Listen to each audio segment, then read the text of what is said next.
کمال نبی ایک صحابی ہیں جن کا نام ہے حضرت ابو کرسافہ رضی اللہ تعالی عنہ. چڑھتی جوانی ہے، گھر کے حالات اچھے نہیں، خالہ کے ہم ملازمت کرتے ہیں، بکریاں چراتے ہیں. ایک دن بکریوں کا ریوڑ لے کے جا رہے تھے اور چلتے چلتے ان کی نظر پڑ گئی میرے رسول پہ. راہ جاتے کہیں دیکھ لیا حضور کو. پھر اگلی بات سمجھنے والی مزے کی یہ ہے کہ حضور کی نظر بھی اس پہ پڑی. تیری پہلی نظر کا وار توبہ توبہ، دل اب تک دعائیں دے رہا. نظر کی جولانیاں نہ پوچھو، نظر حقیقت میں وہ نظر ہے. اٹھے تو بجلی پناہ مانگے، گرے تو خانہ خراب کر دے. نظر ہی ہے نا، نظر کے ساتھ ہی سب کچھ نصیب ہوتا ہے. اب حضور کی نظر پڑی تو وہ دل ہار گیا. کرتا کیا ہے، بکریوں کا اجڑ لے آتا ہے، چرنے چھوڑ دیتا اور جا کے حضور کی بزم میں بیٹھ جاتا ہے. شام ہوتی ہے تو واپس ہو جاتا ہے. خالہ کو پتا چلا کہ بکریاں جا کے چھوڑ کے وہاں بیٹھتا ہے. بلا کے اس نے کہا کہ میری بات سنو، ملازم میرا ہے، آج کے بعد اس نبی کے پاس نہیں جانا. حضرت ابو کرسافہ کہتے ہیں کہ میں ایک دن نہیں گیا، 2 دن نہیں گیا، لیکن تیسرا دن مجھ سے رہا نہ گیا. دل نے مجبور کیا، جلدی جا، اس نبی کی بزم سج گئی ہوگی، صحابہ بیٹھ گئے ہوں گے، جا کے تو بھی بیٹھ.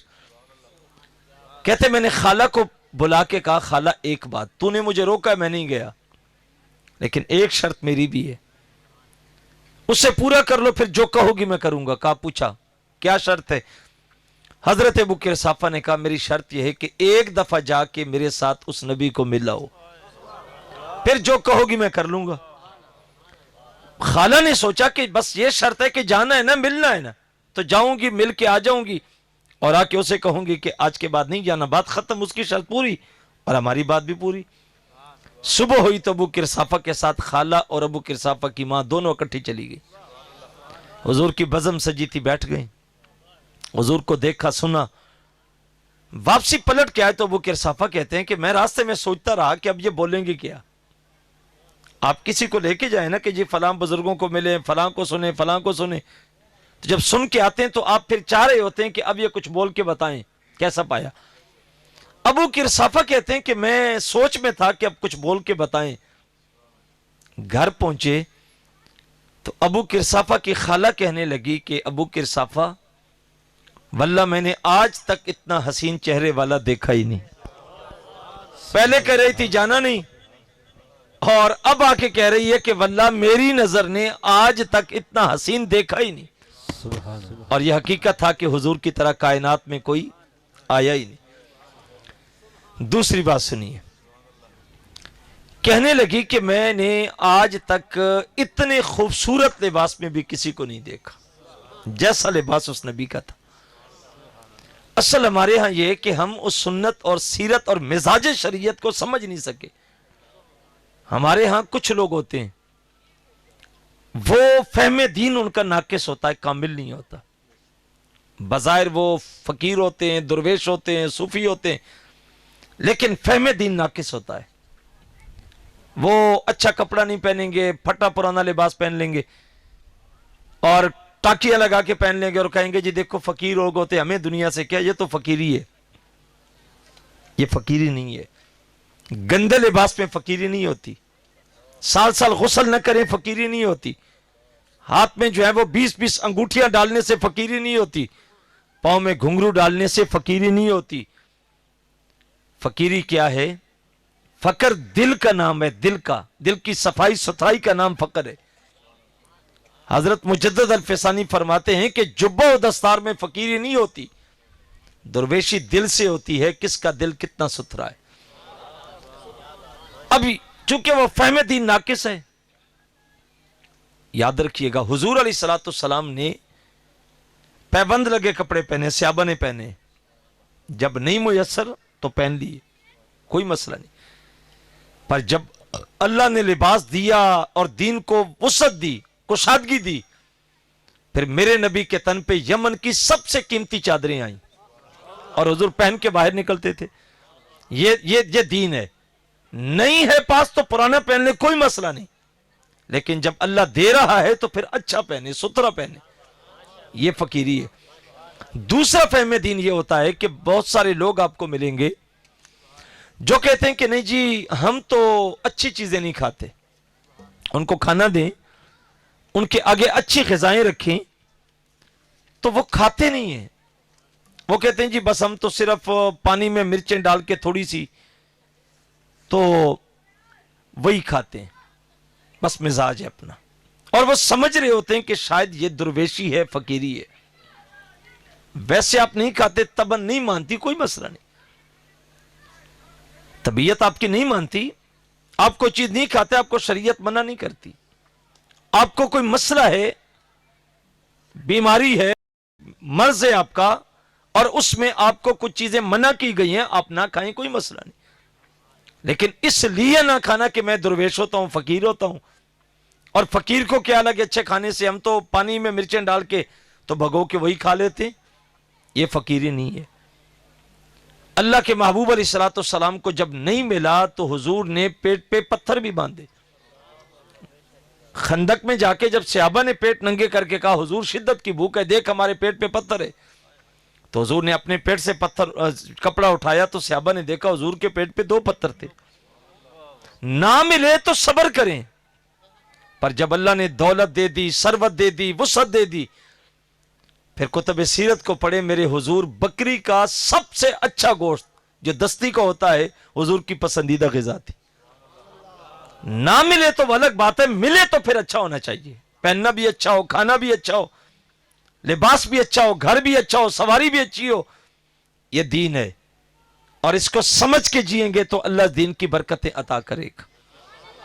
میرے نبی کی عادت کیا تھی؟ حضور علیہ الصلوۃ والسلام کا لباس، ابو کرصافہ کی خالہ کہتی ہیں واللہ میں نے اس کے لباس کی طرح کسی کا لباس بھی آج تک نہیں دیکھا. اما عائشہ صدیقہ فرماتی ہیں ایک دن حضور علیہ السلام نے کالے رنگ کی چادر اوڑھی. جمالیاتی ذوق والے لوگ اس کو سمجھیں گے. رنگ چٹا ہو اور کپڑے کالے ہوں، پھر یہ کالے کے ساتھ جو چٹے کا حسن ہوتا ہے نا، یہ کمال ہوتا ہے. اما عائشہ صدیقہ کہتی ہیں حضور نے کالے رنگ کی چادر، اب میرے نبی کا جسم چٹا گورا تھا اور چادر کالی تھی، اور حضور نکل کے فرماتے ہیں کیف ترینی یا عائشہ، عائشہ ذرا دیکھ کے بتانا میں کیسا لگ رہا ہوں. گویا حسن آج خود ناز پہ آ گیا ہے. کہا عائشہ بتاؤ میں کیسا لگ رہا ہوں؟ پھر عائشہ صدیقہ نے حد کر دی. ام المومنین فرماتی ہیں یا رسول اللہ آپ کی چٹی رنگت نے چادر کی سیاہی کو نکھار دیا ہے، اور چادر کی سیاہی نے آپ کی چٹی رنگت کو نکھار دیا ہے.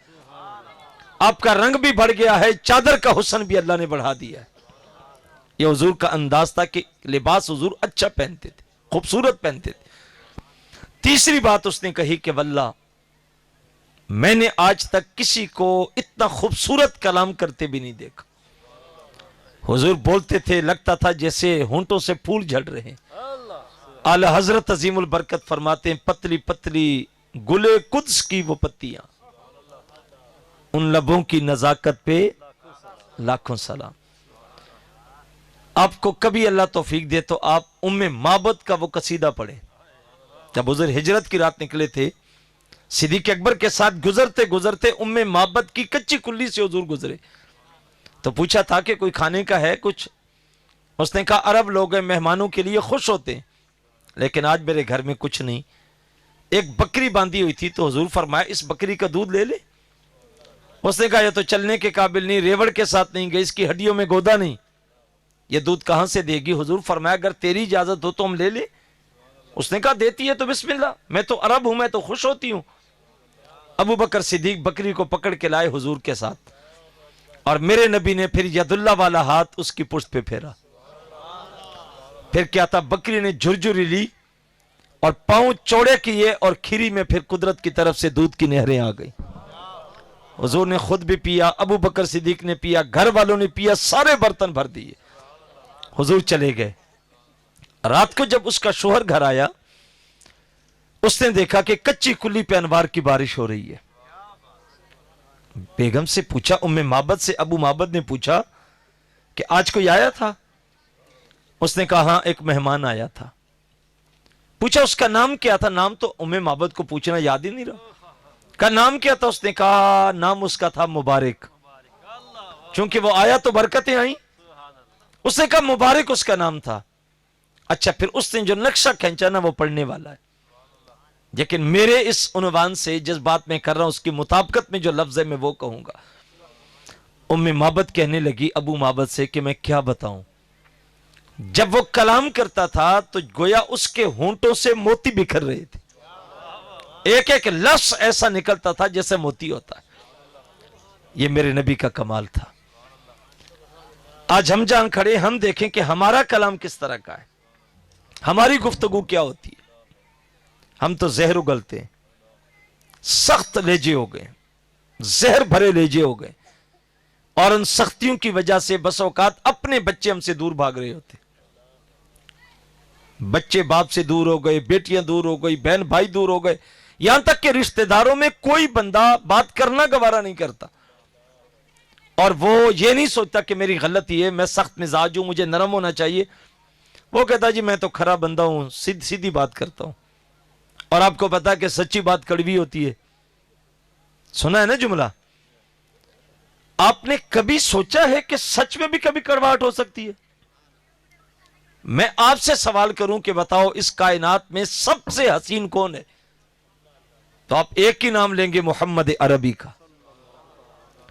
دنیا میں میرے مصطفیٰ سے بڑھ کے حسین بھی کوئی نہیں، اور میرے مصطفیٰ سے بڑھ کے سچا بھی کوئی نہیں تھا، اور میرے مصطفیٰ سے بڑھ کے میٹھا بھی کوئی نہیں تھا۔